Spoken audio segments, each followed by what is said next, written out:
नमस्कार, मेरा नाम है डॉक्टर पूरू धवन और आज इस वीडियो में हम बात करने वाले हैं कि क्या किडनी फेलियर पेशेंट को डायलिसिस से डरना चाहिए या नहीं डरना चाहिए। क्योंकि जब भी पेशेंट क्लिनिक में आता है, जब डॉक्टर उनको डायलिसिस के लिए बोल चुके होते हैं तो वो बहुत घबराया हुआ होता है, बहुत डरा हुआ होता है और उसके मन में बहुत सारे ऐसे सवाल उठ रहे होते हैं जो वो चाहता है कि हम उनको आंसर करें। तो इस वीडियो को मैं बना के ये कोशिश करूंगा कि जितने भी किडनी फेलियर के पेशेंट हैं जिनको डायलिसिस बोल दिया गया है, उन्हें डायलिसिस से डरना है या नहीं डरना है। तो पहले शुरुआत करते हैं कि किस स्टेज पे डायलिसिस बोला जाता है किसी पेशेंट को। तो अगर क्रिएटिनिन लेवल अगर आपका बहुत ज़्यादा है, मान लो कि 11, 12, 13, 14, 15 पहुंचा हुआ है, आपसे उठा नहीं जा रहा, खाना नहीं खाया जा रहा, वॉमिटिंग हो रही है, लूज मोशन हो रही है, ब्लड बॉडी में नहीं है, वहाँ पर डायलिसिस आपकी जान बचा सकता है। क्योंकि आपकी बॉडी में इतनी गंदगी इकट्ठी हो चुकी है कि आपका सर्वाइवल बिना डायलिसिस के इम्पॉसिबल है। तो ऐसे पेशेंट ने डरना नहीं है डायलिसिस से। डायलिसिस आपकी लाइफ सेवर का काम करेगा।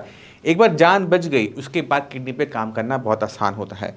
तो डायलिसिस से डरना है नहीं डरना है डिपेंडिंग अपॉन कि हमारे क्रिएटिनिन लेवल क्या है। क्रिएटिनिन लेवल ज़्यादा है, बॉडी में सिम्टम है, परेशानी ज़्यादा हो रही है, उठा बैठा नहीं जा रहा, सांस नहीं ली जा रही, वॉमिटिंग हो रही है, तो प्लीज़ जाके करवाओ ज़रूर। अब कुछ पेशेंट ऐसे होते हैं जहाँ पे क्रिएटिनिन लेवल 3 है, 4 है, वहाँ पर डॉक्टर बोल देते हैं कि जाके आपको डायलिसिस करवाना पड़ेगा। वहाँ पेशेंट ना बहुत ज़्यादा डर जाता है। जब वो डर जाता है, उसकी नींद खत्म हो जाती है, बीपी बढ़ जाता है, शुगर बढ़ जाती है, उसको लगता है कि उसकी जो जिम्मेवारी हैं वो ख़त्म नहीं होंगी, बच्चे हैं, बच्चों की एजुकेशन है, उनकी शादी है, और वो 10 टाइप की और चीज़ें साथ में सोचना शुरू करता है कि मेरे परिवार का ध्यान कौन रखेगा। वहाँ पर उसकी कंडीशन होनी जानी शुरू हो जाती है ख़राब। ऐसे पेशेंट्स को डरने की बिल्कुल भी ज़रूरत नहीं होती, क्योंकि आप बात को समझो कि क्रिएटिनिन लेवल आपका 3-4 है। डायलिसिस आपका तब होगा जब क्रिएटिनिन लेवल आपका 8, 9, 10, 11 पहुंचेगा। 3 से लेकर 8, 9 तक अगर आप अपने क्रिएटिनिन लेवल को पहुंचने ही ना दो, तो क्या आपको डायलिसिस करवाना पड़ेगा? नहीं। क्या आपको अब डरने की ज़रूरत है? नहीं। आपने करना क्या है, अपनी बीमारी को समझना है। किडनी अपने आप खराब नहीं हुई, कोई ना कोई रीज़न ज़रूर था। वो बीपी था, वो शुगर थी। अगर आप बीपी शुगर को आज की तारीख में कंट्रोल कर लेते हो, तो क्या आपकी किडनी को और नुकसान होगा? नहीं होगा। अगर नुकसान और नहीं होगा, क्रिएटिनिन लेवल बढ़ेगा? नहीं बढ़ेगा। क्या हमें डायलिसिस करवाना पड़ेगा? शायद नहीं, है ना? तो हमने क्या करना है, हमने इस चीज़ पे काम करना है कि किडनी को जो नुकसान हो गया, पर आगे नुकसान ना हो, उस पे हमें काम सबसे पहले करना पड़ता है। और उसका तरीका बहुत सिंपल है। 80% पेशेंट में बीपी शुगर कंट्रोल में लेकर आओ किसी भी कीमत पे। एक बार अगर बीपी शुगर कंट्रोल में आ गया, with the help of medicine, diet change, exercise, कुछ भी करो, एक बार वो कंट्रोल में आ गया, उसके बाद शुरू होता है कि किडनी की फंक्शनिंग को बढ़ाना। जब हम किडनी की फंक्शनिंग को बढ़ाने के ऊपर काम करते हैं, तो क्या होता है कि किडनी क्रिएटिनिन को अच्छी तरीके से बाहर निकालना शुरू करती है, और जो आपकी रिपोर्ट में जो क्रिएटिनिन लेवल आता है वो डाउन होना शुरू होता है, कुछ इस प्रकार से। हमारे साथ हैं संजना मेहता जी। संजना मेहता जी, आपको किडनी की दिक्कत कब पता लगी थी? कम से कम 4 से 5 साल पहले। तब क्रिएटिनिन लेवल कितना था? उस टाइम 1.2 के आसपास था। और जब आप पिछले महीने आए थे, तब आपका क्रिएटिनिन लेवल कितना था? 11 पॉइंट। और इस बीच में आपने किसी से ट्रीटमेंट तो लिया होगा? नहीं। ट्रीटमेंट ही नहीं लिया कोई? नहीं, वो अंग्रेजी दवाइयाँ ली थी बस। अंग्रेजी दवाइयाँ हाँ, नहीं थी। और जब लास्ट टाइम आए थे, डॉक्टर ने कुछ बोला था कि डायलिसिस के लिए बोला था। डायलिसिस के लिए बोला था? 11 के लेवल पे डायलिसिस बोला हुआ था। और अभी लेवल कितना है? 6 पॉइंट। 6 पॉइंट है। तो अब 1 महीने की दवाई में आपका 11 से 6 पर आया है। तो आपको अपने शरीर में कोई बदलाव नजर आ रहा है? बताओ। पहले ज़्यादा वीकनेस रहती थी, अब कम है। ठीक है।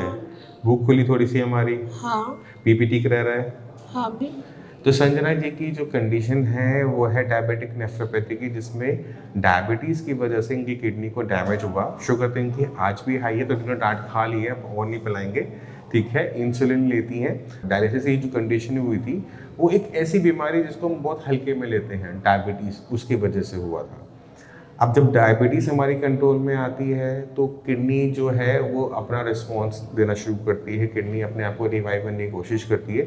हमें बस थोड़ी सी उसकी हेल्प करनी होती है, और वही हुआ है कि लास्ट 1 मंथ में हमारे जो लेवल थे वो 11 से 6 एकदम ड्रॉप हुआ है। अब जो किडनी के पेशेंट हैं आपके जैसे, उनको मोटिवेट कर रहा हूँ, उनको बताओ कि उनको क्या करना चाहिए और क्या नहीं करना चाहिए, किस तरह से खाना चाहिए, किस तरह से रहना चाहिए। सबसे पहले जो डाइट दी गई है उसको फॉलो करें। तो खाना तो पूरा खाने के लिए बोला जाता है। हाँ।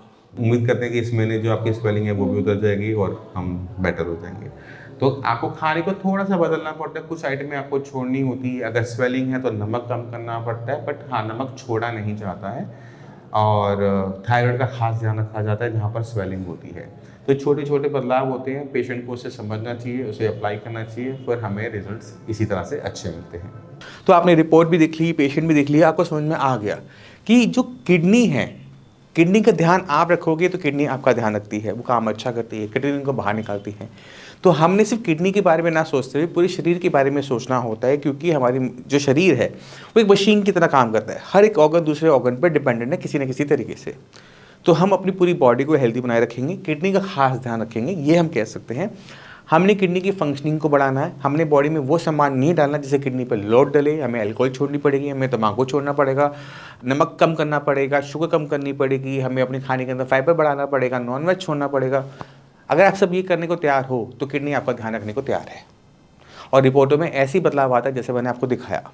तो आप अपनी बीमारी को समझो कि आप वो बीमारी आपके शरीर में आई कैसे, और आपको उसमें अपनी ही गलतियां नज़र आएंगी। अब जब तक सेम गलती बार बार करते रहोगे, नो इम्प्रूवमेंट।